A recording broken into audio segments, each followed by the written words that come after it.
In this video, we are going to see how we can change the language in Facebook. So if you want to switch your default language from English to any specific language, here's what you can do. First of all, just click on the top right hand corner and click on the profile icon. And from here, just choose settings and privacy and head over to the settings.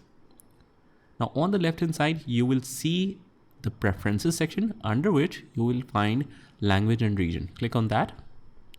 And you can see the account language, see buttons, titles, and all the other text in the preferred language. Click on that. And by default, it is set to English. But let's say that I want to set it to French. Just switch it over, click OK. And then you should be able to see the complete Facebook converted to that language.